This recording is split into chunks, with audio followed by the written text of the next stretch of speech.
também já chamo todo mundo para participar com a gente, viu? No 98334-5777, 98334-5777. E aí, você gosta de contar história? Gosta de escutar histórias? Né? Eu lembro que na minha infância, Wagner, tinha aqueles DVDs, né, com histórias que hoje em dia a gente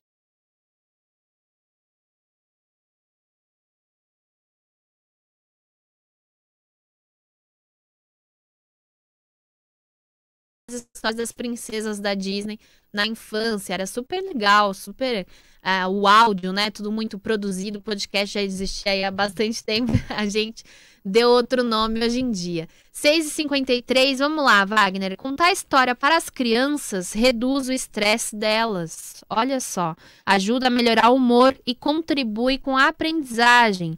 Um estudo do Instituto DOR de Pesquisa e Ensino e da Universidade Federal do ABC, em parceria com a Associação Viva e Deixe Viver, identificou benefícios fisiológicos e comportamentais a partir da contação de história para as crianças.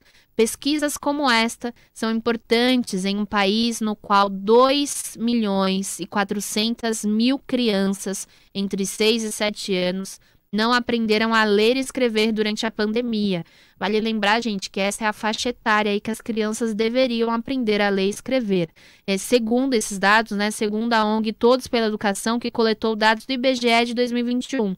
E para conversar conosco aqui no estúdio, a Luciana Bernardo, que é publicitária e diretora executiva da Viva e Deixe Viver, que fez essa parceria para coletar esses dados dessa pesquisa. Bom dia, Luciana, tudo bem? Bom dia, Amanda, tudo ótimo.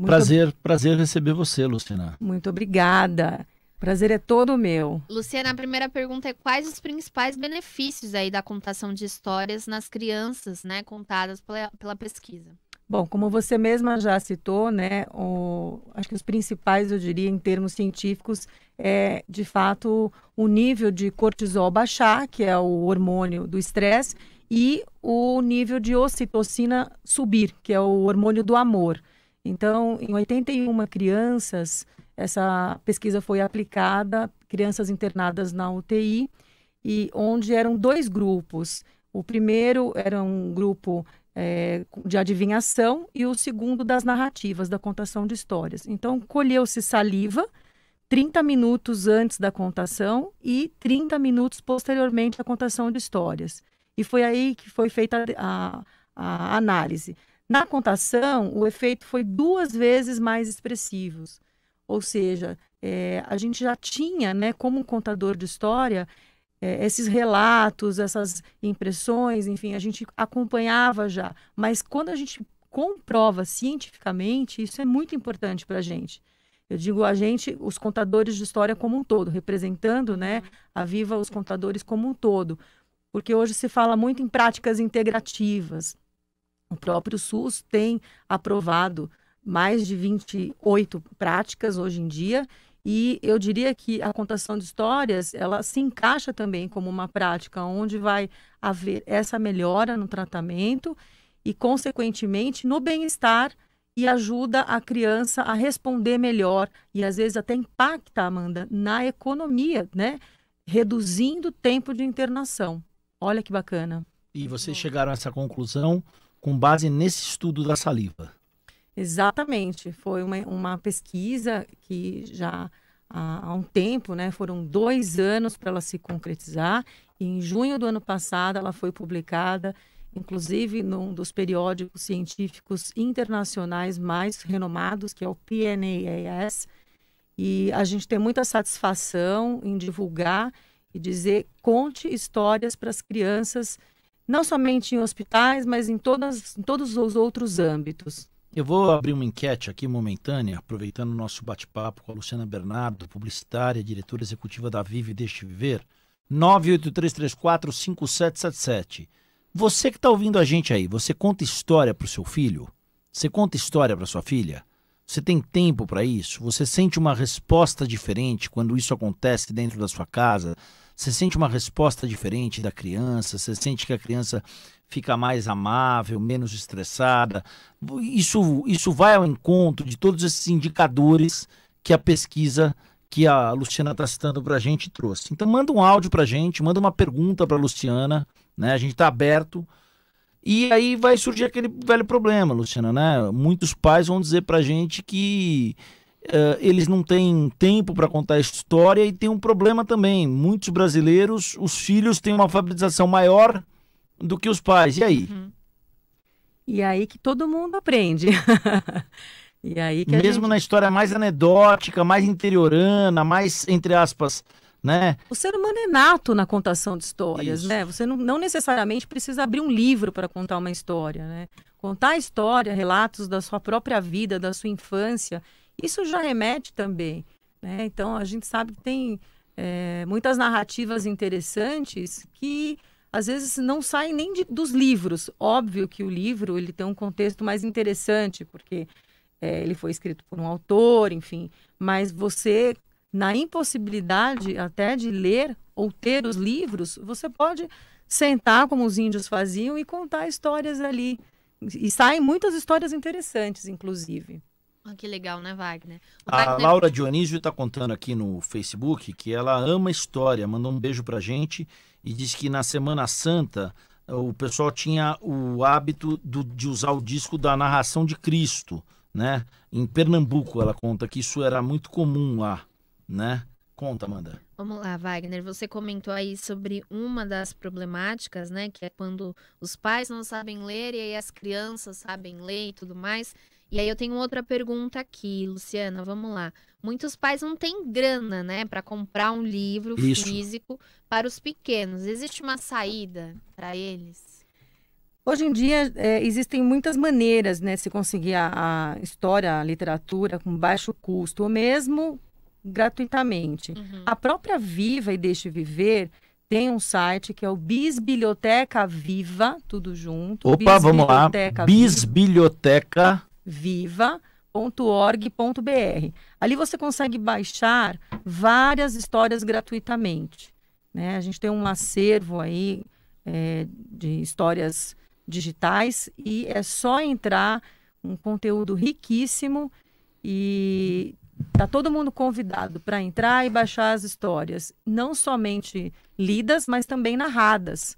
Então, deixa eu passar aqui o endereço, ó, vivaedeixeviver.org.br. Vou repetir aí para você que está ouvindo a gente, está ouvindo a Luciana. vivaedeixeviver.org.br/Bisbilhoteca Viva. Aí tem aqui, ó, Viva Futebol Clube, o time das mãos limpas, do Valdir Cimino, que esteve aqui conosco. Tem aqui uma série de outras questões, livros digitais, contação de historinhas, né? E tem até como você se cadastrar, mandar o seu e-mail e vai receber uma newsletter deles, ou seja, vai receber um compêndio de destaques, né? Um monte de destaques, historinhas que você pode... Temos até um jogo interativo, que é o jogo Eu Conto. Você consegue, através das cartas, ir formando uma narrativa. É bastante legal e eu indico para todos. Tá. Que mais, Amanda, em relação a isso aí? Se a criança pode aprender a ler aí durante a brincadeira, né? Se os pais podem auxiliar a criançada, levando em consideração desses dados que a gente falou no começo, Luciana.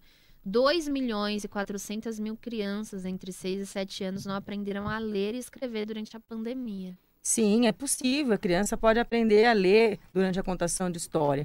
Ou também, sim, serem motivada, estimulada a alfabetização, né? A gente tem casos aliás, não somente um, mas alguns relatos de crianças que, por ouvir a contação de histórias, sentiu vontade. Estou falando em casos de internações mais prolongadas, tá?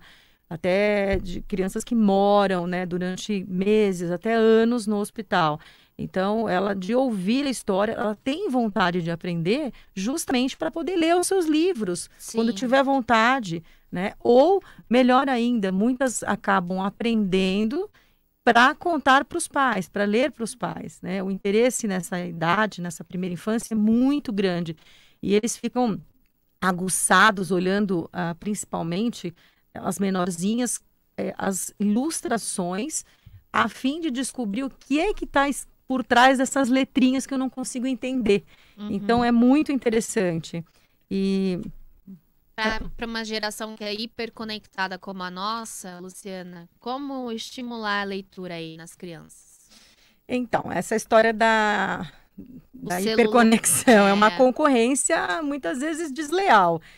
Por diversas vezes a gente oferece a história e a criança, estou focando aqui internada, mas gostaria de deixar claro que os contadores de história que nós capacitamos, né, para voluntariar em hospitais, mas também tem pessoas que chegam até a Viva apenas para fazer o curso e melhorar ou aprender a técnica de contação em qualquer âmbito, tá? Mas voltando aqui, então, para as crianças internadas, por exemplo, muitas vezes a gente tem que respeitar o não, né? Porque você entra no quarto, oferece e ela tá lá. Celular, tablet, televisão, enfim, todas as telas ligadas. E aí é uma concorrência, como eu comentei. Então, a gente tem que respeitar o não. Mas eu acho que também é interessante, através de um sorriso, uma boa energia, uma boa intenção, apresentar os livros mesmo assim e dizer o quanto é incrível que é uma história ou outra.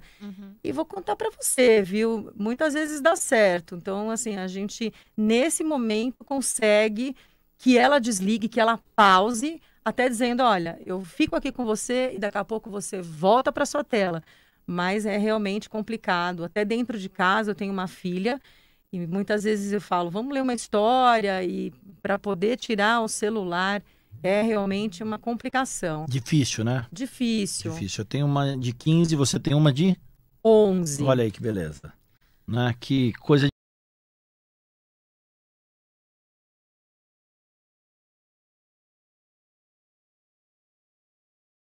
Dia também, viu? E hoje ela lê muito bem, graças a Deus, graças às leituras que a gente fez de 2019. Foi o primeiro aninho dela, né? Então, eu estava começando a aprender a ler e escrever.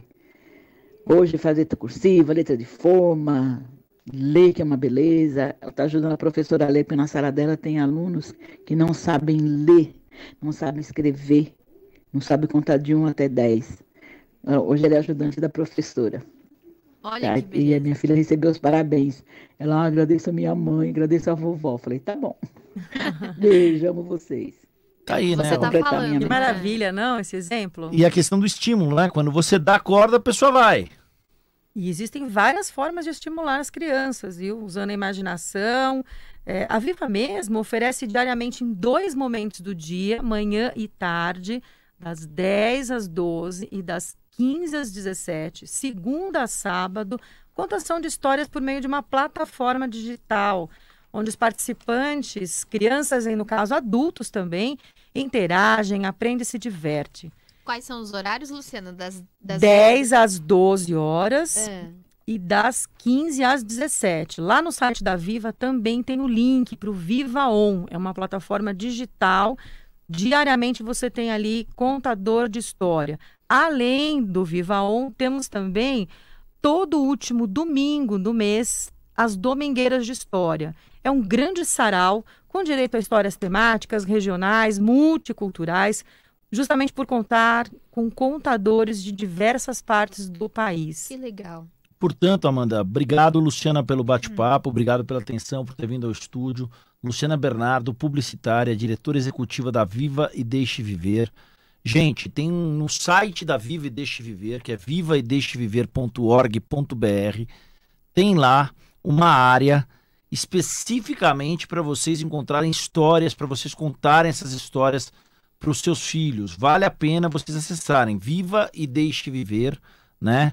Por quê? Porque contar história para a criançada reduz o estresse da criançada, ajuda a melhorar o humor e contribui bastante com a aprendizagem, com o processo do lúdico na vida delas. Estamos à disposição, vamos combinar um sábado para a gente bater um papo, aí você traz gente para contar história para gente, fechado? Oh, combinadíssimo. Muito obrigada a todos vocês, aos ouvintes, à Rádio Capital. Estamos abertos. É isso, né, Amanda? Vamos Isso fazer um mesmo. sábado de contação de história aqui? Vamos, eu vou adorar. É isso aí. 7 agora. Obrigada, Luciana. Obrigada mesmo. 7 e 7, vamos pro rápido intervalo, já já, a virada de hora.